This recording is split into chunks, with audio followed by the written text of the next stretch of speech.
કેમ છો વિદ્યાર્થી મિત્રો? મજામાં ને? આજે આપણે સ્ટાન્ડર્ડ 7 સબ્જેક્ટ સાયન્સ પાર્ટ 3 રેસાથી કાપડ શીખી. બરાબર બાળ મિત્રો? આ પાઠ તમે અગાઉના વિડીયોમાં પણ શીખી ગયેલા છો. તમે પ્રથમ સત્રની અંદર આપણે આ પાઠ ભણી ગયેલા છીએ, પણ આપણી પરીક્ષાઓને અનુલક્ષી આપણે ફરીથી આ પાઠનું શું લેવાનું છે? રિવિઝન. બરાબર? આ પાઠની અંદર તમે શું ભણ્યા હતા એ વિશે આપણે થોડી ચર્ચા કરીશું. ઊન અને રેશમ એ પ્રાણી જ રેસાઓ છે. એટલે કે ઊન આપણને શેમાંથી મળે છે? ઘેટાના વાળમાંથી. બરાબર? એ જ રીતે રેશમ શેમાંથી મળે છે? તો શેતુર નામના ઝાડ ઉપર શું બને છે? રેશમના કીડા. એ કીડાના કોષેટોમાંથી આપણને રેશમ મળે છે. એટલે કેતુ અને રેશમના કીડા એ કેવા કહેવાય છે? પ્રાણી. એટલે આપણે આ ઊન અને રેશમને પ્રાણી જ રેસા કહીએ છીએ. ઊન આપણને ઘેટા, બકરા, યાક અને ઊંટના વાળમાંથી મળે છે. બરાબર? તમે સ્વેટર પહેરો છો, એ સ્વેટર શાનું બનેલું હોય છે? ઊનનું. બરાબર? આપણે તો સારી જાતના ઊનના સ્વેટર પહેરતા જ નથી. બરાબર? આપણે જે સ્વેટર પહેરીએ છીએ એ ઘેટાના ઊનના પહેરીએ છીએ. પણ કાશ્મીર એ બાજુ તમે જુઓ, સારી જાતના ઊંચી સારી ક્વોલિટીના એકદમ પતલા રેશમ મળતું હોય છે. એ અમુક બકરીઓ હોય છે. બરાબર? એ બકરીઓના વાળની અંદરથી જે ઊનના કપડા બનાવવામાં આવે છે, પશ્મિના શાલ. બરાબર? એ ક્યાં થાય છે? એ ક્યાં જોવા મળે છે? કાશ્મીરમાં. એ સારી જાતના ઘેટા બકરા હોય છે, એના વાળમાંથી બનાવવામાં આવે છે. એકદમ પતલી હોય છે, પણ કિંમતમાં કેવી હોય છે? મોંઘી. બરાબર? આપણે જે સ્વેટર પહેરીએ છીએ એ તો આપણે ઘેટાના ઊનના જ પહેરીએ છીએ. બરાબર? પછી એ જ રીતે ત્યાં અંગારો નામની બકરી પણ હોય છે. એ બકરીના વાળમાંથી પણ સારામાં સારું ઊન મળે છે.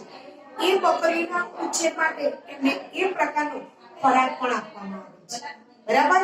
અને એ લોકોના વાળ ક્યારે ઉતારવામાં આવે છે? ગરમીની ઋતુમાં. શિયાળામાં વાળ ઉતારવામાં આવતા નથી. અને કેવી રીતે ઉતારવામાં આવે છે? પહેલી ચામડી સહિત જ ઉતારવામાં આવે છે. બરાબર? જે પહેલી ચામડીના કોષ હોય એના સહિત જ વાળ ઉતારી લેવામાં આવે છે. અને કઈ વાળ ઉતારી એવા સીધા એને સ્વેટર નથી બની જતું. એને કેટલા બધામાંથી પસાર કરવા પડે છે. સૌપ્રથમ તેને એક મોટી ટાંકી જેવું હોય ને એમાં ધોવા પડે છે. બરાબર? અને ધીમે ધીમે એને કેટલાય તબક્કામાંથી પસાર થવું પડે છે. એ વિશે આપણે આ પાઠમાં ભણવાનું છે. ઊન આપણને ઘેટા, બકરા, યાક, ઊંટના વાળમાંથી મળે છે. ઘેટા કેટલીક જાતિ ફક્ત પાતળા સુવાળા વાળ જ ધરાવે છે.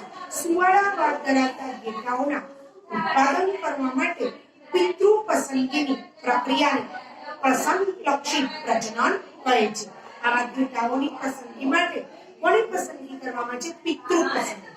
બરાબર? તેમના પિતૃઓની પસંદગી કરવામાં આવે છે.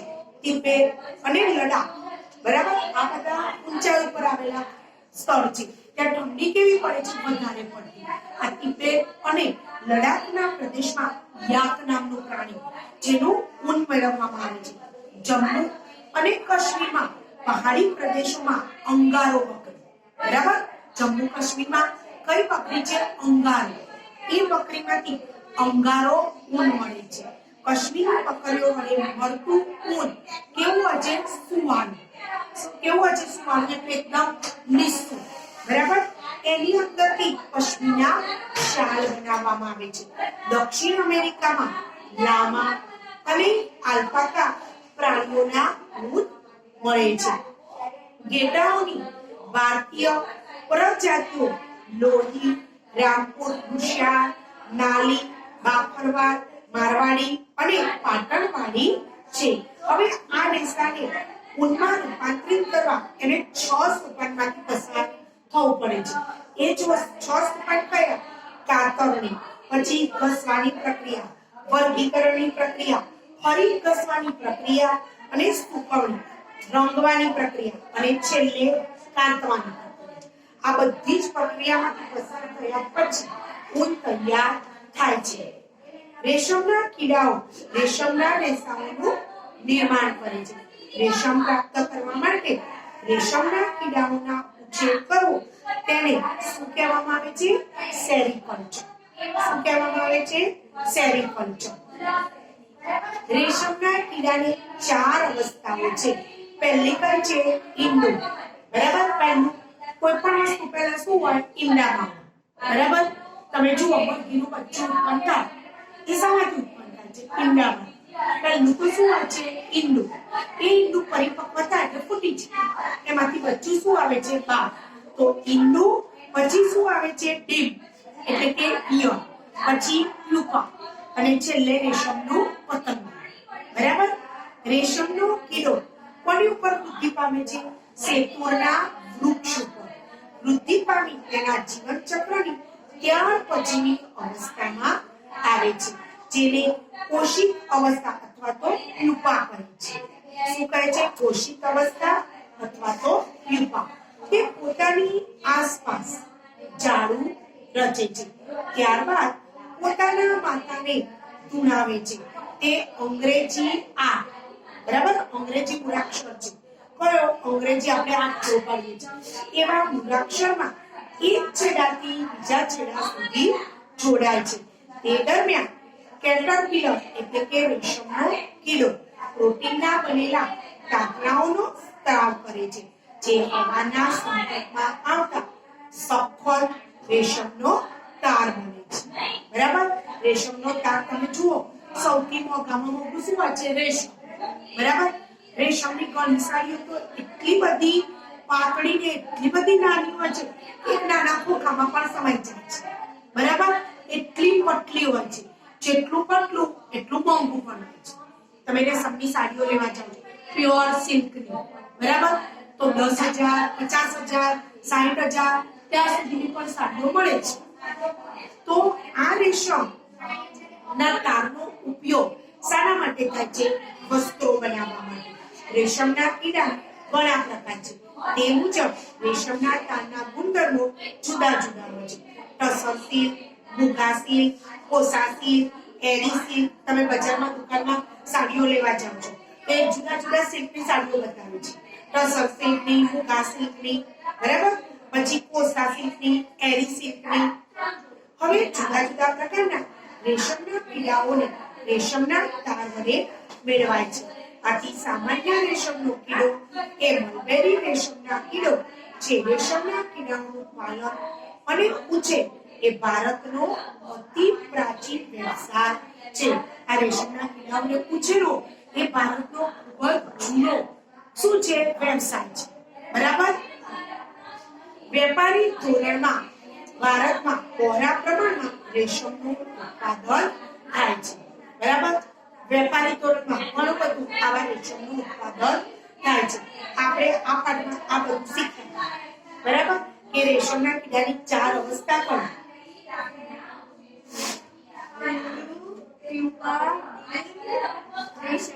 પતંગ. બરાબર.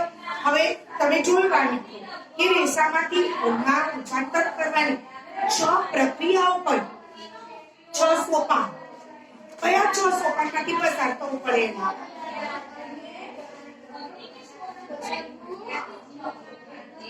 ફરી ઘસવાની પ્રક્રિયા અને સુકવણી, રંગવાની પ્રક્રિયા અને કાંતવાની પ્રક્રિયા. ચાલો, યાક નામનું પ્રાણી ક્યાં જોવા મળે છે? તિબેટ અને લડાખમાં. બરાબર. અંગારો નામની બકરી ક્યાં જોવા મળે છે? જમ્મુ કાશ્મીરમાં. અને દક્ષિણ અમેરિકાના કયા પ્રાણીઓ ઊન આપે છે? અલ્પાકા. બરાબર. હવે આપણે કેટલાક પ્રશ્નોનું પણ પુનરાવર્તન કરીશું. હવે તમને પરીક્ષામાં એવો પ્રશ્ન પૂછાય કે ઊન આપતા પ્રાણીઓ વિશે સામાન્ય સમજ આપો. બરાબર. કેટલા પ્રાણીઓ ઊન આપે છે એ પ્રાણીઓ વિશે સમજ આપો. તો ઊન આપણને કોણ આપે? ઘેટા, બકરા, યાક અને ઊંટ. બરાબર. આપણો પહેલો જવાબ ચાલુ કરીએ ત્યારે પહેલો આપણો આ પ્રશ્ન હોય કે ઊન આપણને કોણ આપ્યું? તો ઊન આપણને ઘેટા, બકરા, યાક અને ઊંટમાંથી પ્રાપ્ત થાય છે. પરંતુ મોટા ભાગના ઘેટાનો ઊનનો ઉપયોગ વધારે થાય છે. વધારે કોણ આપે? ઘેટા. હવે ઘેટાની કેટલીક જાતિઓ ફક્ત પાતળા સુવાળા વાળ ધરાવે છે. બરાબર? ઘેટા આપણે જોયું કે કાશ્મીરી બકરી છે, અંગારો, એકદમ પાતળું સુવાળું આપણને ઊન આપે છે. એમાંથી આપણે કાશ્મીરના સાલ બનાવીએ છીએ. એ સાલ એકદમ પતલી હોય છે, પણ કિંમતમાં કેવી હોય છે? મોંઘી હોય છે. આવી જાતિના ઘેટા ઊન મેળવવા માટે પાળવામાં આવે છે. તિબેટ અને લડાખ જેવા પ્રદેશોમાં યાક નામનું પ્રાણી ઊન પ્રચલિત છે. જમ્મુ કાશ્મીરના પહાડી પ્રદેશોમાં અંગારો બકરીમાંથી અંગારો નામનું ઊન મેળવાય છે. કાશ્મીરી બકરી વડે મળતું ઊન સારી જાતિનું, એટલે કે વાપરવામાં કેવું હોય? સારું અને સુવાળું હોય છે. સુવાળી પાતળી પશ્મિના શાલ બનાવવા ઉપયોગ થાય છે. ઊંટના શરીરના વાળનો પણ ઊન તરીકે ઉપયોગ થાય છે. દક્ષિણ અમેરિકામાં લામા અને આલ્પાકા પ્રાણીઓ પણ આપણને ઊન આપે છે. કોણ આપે છે? લામા અને આલ્પાકા. હવે સારી ગુણવત્તાવાળું ઊન મેળવવા ઘેટાની પસંદગી કેવી રીતે કરવામાં આવે? બરાબર, આપણે સારી જાતનું ઊન મેળવવું છે, તેના માટે આપણે કોની પસંદગી કરીએ છીએ? ઘેટાની. એ કેવી રીતે કરવામાં આવે છે? તો ઘેટાની કેટલીક જાતિ ફક્ત પાતળા અને સુવાળા વાળ ધરાવે છે. આજે આપણે ઘેટા ફરતા હોય છે એ લોકો કે પાતળા અને સુવાળા વાળ ધરાવતા નથી, પણ જે ઘેટા પાતળા અને સુવાળા વાળ ધરાવે છે એ લોકોને ખોરાક પણ એ રીતે આપવામાં આવે છે. બરાબર? તો આવા પાતળા અને સુવાળા વાળ ધરાવે છે. ખાસ કરીને આવી જાતિના ઘેટાઓ એટલા માટે પસંદ કરવામાં આવે છે જે માત્ર સુવાળા વાળ ધરાવતા બચ્ચાને જન્મ આપે છે. હવે આવા બચ્ચે સુવાળા વાળ ધરાવતા ઘેટાઓને ઉત્પન્ન કરવા માટે કોની પસંદગી કરવામાં આવે છે? પિતૃ. કોની પસંદગી કરવામાં આવે છે? પિતૃ પસંદગી. આ પ્રક્રિયાને આપણે શું કહીએ છીએ? પસંદગી લક્ષી પ્રજનન. બરાબર? આજે પાતળું અને સુવાળું ઊન આપે છે એ ઘેટાની પસંદગી કોના આધારે કરવામાં આવે છે? પિતૃના. બરાબર? હવે પરીક્ષામાં તમને ઘણી વખત પ્રશ્ન પૂછાઈ ગયો છે કે બર એટલે શું? બરાબર? તો બર એટલે ઊનના વાળ સાથે જોવા મળતા નાના શું હોય છે? તંતુ, વાળા તંતુ જે વાળમાંથી કાઢી લેવામાં આવે છે તેને આપણે શું કહીએ છીએ બાળ મિત્રો? બળ કહીએ છીએ. શું કહીએ છીએ? બળ. હવે સારું ઊન મેળવવા આપણે ઘેટાનો શું કરીએ છીએ? ઉછેર. બરાબર? તો ઊન માટે ઉછેરવામાં આવતા ઘેટાને કેવો ખોરાક આપવો જોઈએ કે જેથી તે સારું ઊન આપે આપણને? તો ઘેટા એ કેવા પ્રાણી છે? તૃણાહાર. કેવા છે? તૃણાહાર. એટલે શું ખાય? ઘાસ, પાંદડા, પછી અનાજ પણ ખાય. બરાબર? તૃણાહારી હોય એ અનાજ પણ ખાઈ શકે. તો તે ઘાસ, વનસ્પતિના પાંદડા ખાય છે. ઘેટા પાંડા તેને પોષણક્ષમ આહાર આપે છે. સામાન્ય રીતે ઘેટાને લીલો ચારો ઉપરાંત દાળનું મિશ્રણ, મકાઈ, જુવાર, તેલીબિયાનો ખોળ, પાપડી તથા ખનિજ દ્રવ્યો ધરાવતા ખાણો ખવડાવવા પડે છે. શિયાળાની ઠંડી ઋતુમાં ઘેટાઓને ઘરની અંદર જ રાખવામાં આવે છે. ઘરની બહાર કાઢવામાં આવતા નથી અને ઘરની અંદર એમને પાંદડા, અનાજ, સૂકા ઘાસ, ચારો એ બધું ખવડાવવામાં આવે. બરાબર? જેથી એ લોકો શું આપે? સારું ઊન આપી શકે. ઘેટાના શરીર ઉપરથી વાળ ઉતરાવવા માટે કેટલા સોપાનમાંથી પસાર થવું પડે છે? 4. કયા? બોલો માન.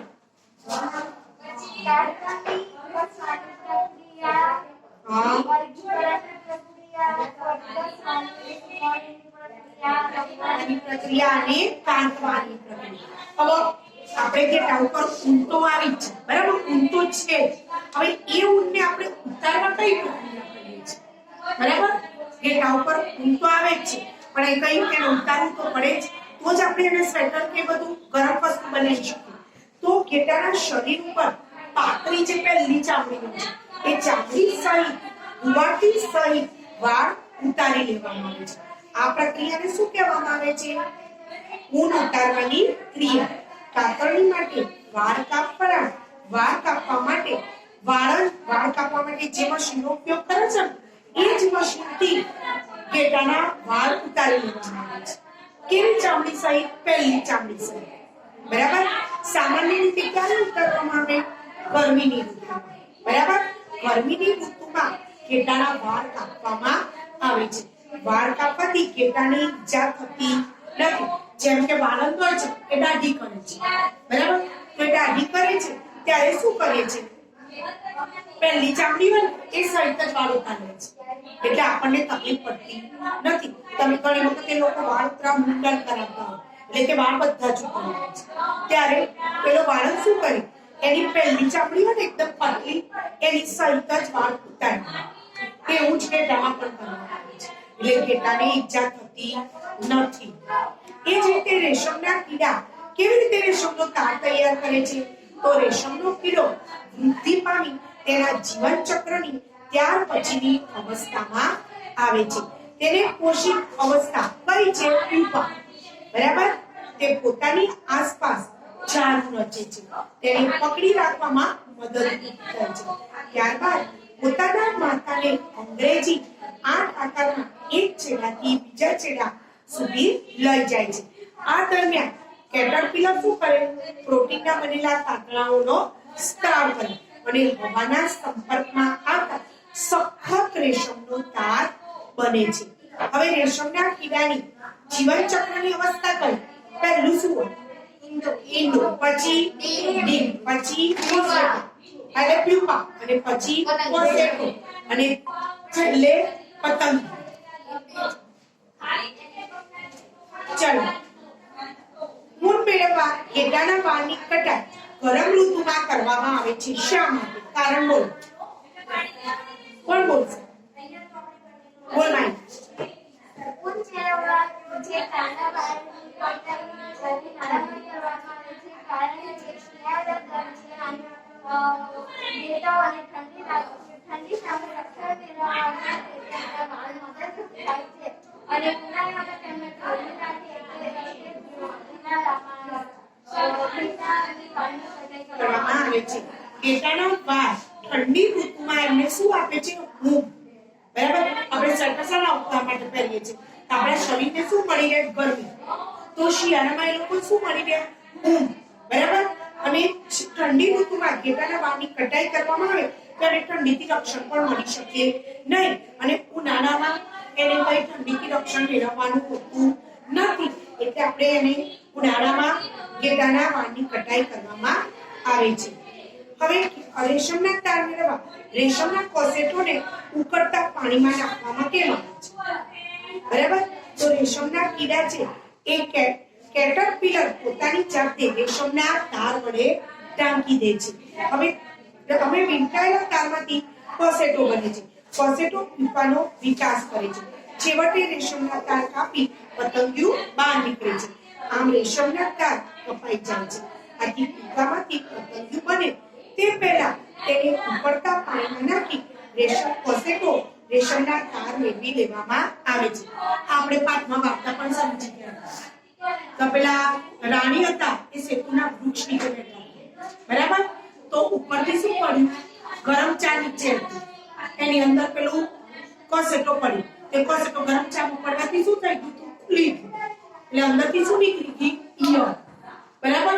પણ એમને આ વાત કેવી રાખી હતી? છુપી રાખી હતી. ધીમે ધીમે ધીમે ખબર પડી કે આ રીતે રેશમના કીડામાંથી શું મેળવવામાં આવે છે? રેશમનું કાપડ મેળવવામાં આવે છે. એ તમારી ચોપડીની અંદર આ વાર્તા મૂકેલી છે. ચલો, પછી ઘેટાના વાળમાંથી ઊન મેળવવાની પદ્ધતિના તબક્કા કયા? પહેલો કયો છે? આ પ્રશ્ન ઘણી વખત પૂછાઈ ગયો છે. કાતર, બરાબર. તો ઘેટાના શરીર પરથી પાતળી ચામડી સહિત રૂવાટી ઉતારી લેવાની પ્રક્રિયાને શું કહેવામાં આવે છે? કાતર. પછી ઘસવું. બરાબર. ચામડી સહિત ઉતારેલા વાળને પછી ક્યાં નાખવામાં આવે છે? પાણી ભરેલી ટાંકી. બરાબર. ટાંકીમાં નાખવામાં આવે એટલે એના પછી ચીકાશ, ધૂળ, મેલ એ બધું નીકળે છે. બરાબર. આખી ટાંકી ભરેલું પાણી હોય એની અંદર બધા વાળ નાખી દેવાના. એટલે ઘેટા તો કેટલી જગ્યાએ ફરીને આવ્યો એટલે એની ઉપરથી ચીકાશ, મેલ, પછી ધૂળ એ બધું નીકળી જાય. આ પ્રક્રિયાને શું કહેવામાં આવે? ઘસવાની. પછી ત્યાર પછી એનું શું કરવાનું? વર્ગીકરણ. એટલે કે ઘસવાની પ્રક્રિયા બાદ વર્ગીકરણ કરવામાં આવે છે. વાળવાળી ચામડીને જે આખા વાળ હોય એને કારખાનામાં મોકલવામાં આવે છે. એમનું જુદું જુદું જુદા જુદા શું પાડવામાં આવે? ભાગ.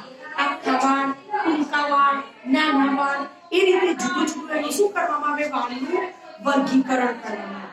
ત્યાર પછી નાની રૂવાટીઓને સૂકવણી. નાની રૂવાટીઓને તંતુ, જે નાની નાની રૂવાટીઓ એને શું કહેવામાં આવે છે? પગ. નાની નાની રૂવાટીઓ જેવા વાળ હોય એને પગ કહે છે. તેમને વાળમાંથી કાઢી લેવામાં આવે. પછી રેસાને ફરીથી ઘસવાની પ્રક્રિયા કરી તેને સૂકવવામાં આવે છે. હવે આ ઊનના રેસા દોરાઓ બનાવવા માટે ઉપયોગમાં આવે છે. પછી ત્યાર પછી રંગવાની પ્રક્રિયા. તો ઘેટા તથા બકરીના આ રેસા કાળા, કથ્થાઈ તથા સફેદ એમ જુદા રંગના હોય છે. આ રેસાઓ જુદા જુદા રંગમાં રંગવામાં આવે છે. ત્યાર પછી કાતવાની ક્રિયા. સીધા રેસાઓનો સીધા કરવા. સીધા તો કરવા પડે. સીધા કરવા અને તેને ઓળખવા પડે છે. આ માટે તેને દોરી સ્વરૂપે લપેટવામાં આવે છે. લાંબા રેસામાંથી સ્વેટર માટેનું ઊન. લાંબો જેને શું હોય એ શાના ઉપયોગમાં આવે છે? સ્વેટર બનાવવા. અને ટૂંકા રેસા એ કાતીને ઊનનું કાપડ બનાવવામાં આવે છે.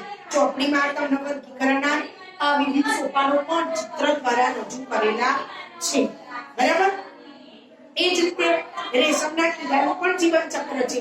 ઈંડું, ડીમ, પ્યુપા અને રેશમનું પતંગ. બરાબર. ઈંડું. તો રેશમના કીડાની જીવન ચક્રની પહેલી અવસ્થા શું છે? ઈંડું. એ ઈંડું કેવી રીતે તૈયાર થાય? તો માદા રેશમ, માદા એટલે સ્ત્રી રેશમ રેશમનું પતંગિયું સેતુના પાંદડા ઉપર શું મૂકે છે? ઈંડું. પછી ડીમ.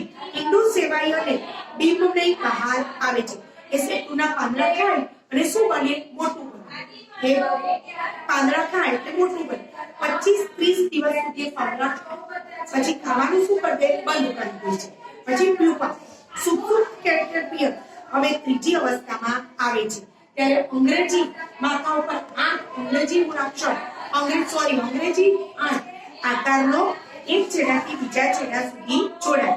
તે દરમિયાન તે કેટરપિલર પ્રોટીનના તાંતણાનો બનેલો સ્ત્રાવ કરે છે, જે હવાના સંપર્કમાં આવે છે અને કેટરપિલર રેશમના તાર વડે પોતાની જાતને ઢાંકી દે છે. પછી ત્યાર પછી છેલ્લે શું કર્યા હતા?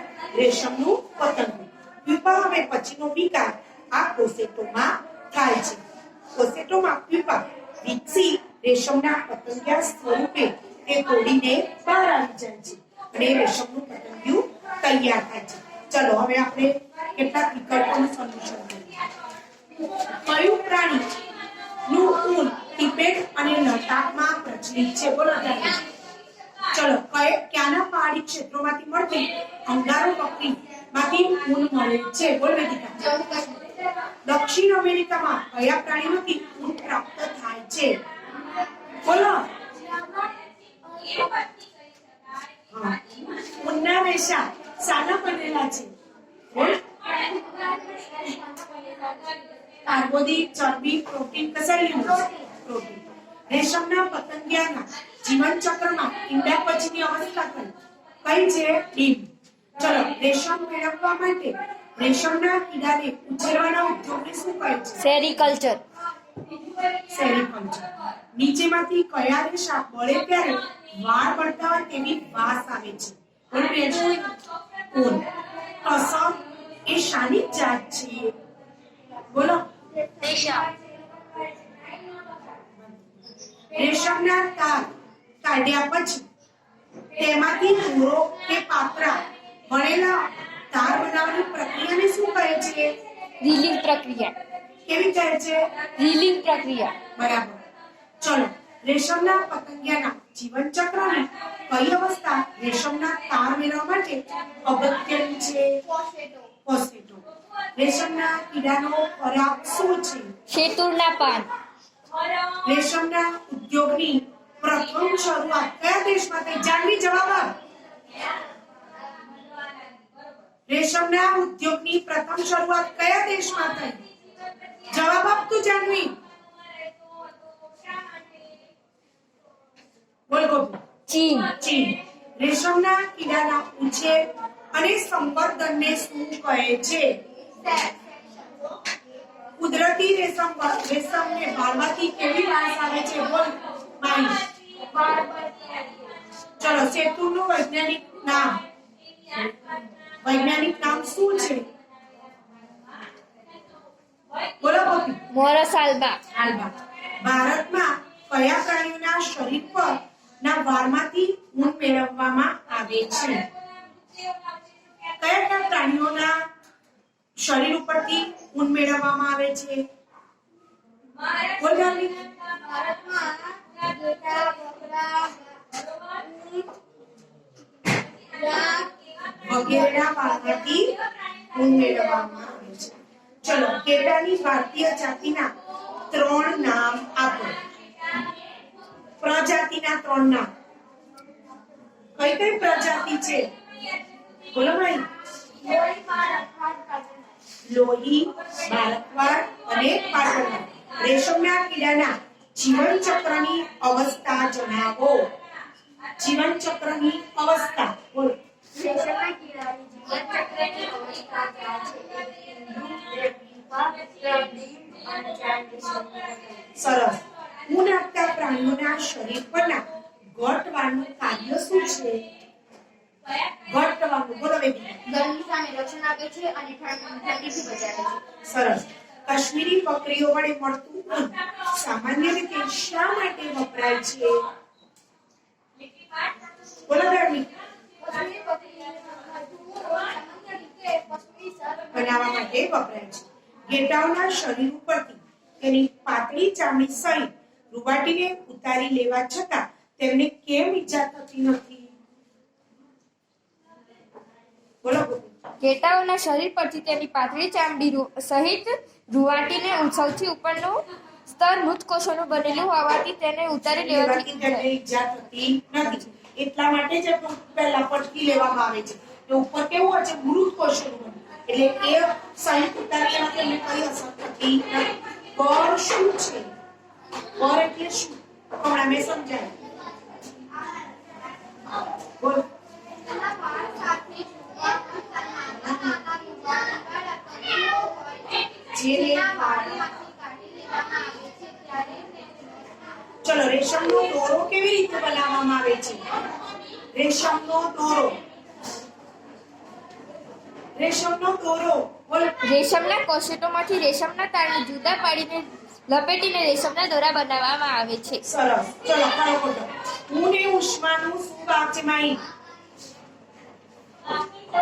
ખોટું. સરસ. કેવું છે? અવાહક છે. ઊન સંશ્લેષિત રેસા છે. ખોટું. કેવા રેસા છે? પ્રાણીજ રેસા છે. ઊન અને રેશમ એ પ્રોટીનના બનેલા છે. સરસ. કોસેટોમાંથી રેશમના રેસા મેળવવાની ક્રિયાને સેરીકલ્ચર કહે છે. ખોટું. રેશમના કીડાની ઈયળ પછીની તરતની અવસ્થા રેશમનું પતંગિયું છે. ખોટું. ખોટું. ઈયળ પછી શું આવે? ડીમ. સરસ. ડીમને કેટરપિલર પણ કહે છે. ત્યારબાદ બોલો. સરસ. રેશમના કીડાનો ખોરાક સામાન્ય રીતે શેતુના પાન છે. અનમોલ બોલો. સાચું. ખાલી જગ્યા અને ખાલી જગ્યા પ્રાણી જ રેશા છે. બોલો માઈ. રેશમના કીડાના ખાલી જગ્યામાંથી મળે છે. સરસ. પશ્મિના શાલ ખાલી જગ્યા વાળમાંથી બનાવવામાં આવે છે. કોના વાળમાંથી બનાવવામાં આવે છે? બકરી. ખાલી જગ્યા ગરમ પાણીમાં મૂકી તેમાંથી રેશમના તાર છૂટા પાડવામાં આવે છે? બોલો બેન. કોશેટો. ચલો બાળ મિત્રો, આ પાઠમાં ખ્યાલ આવી ગયો? બરાબર. તો આવતીકાલે આપણે પાઠ 4 નું પુનરાવર્તન લઈશું, જેથી પાઠ 4 તૈયાર કરવાનો રહેશે.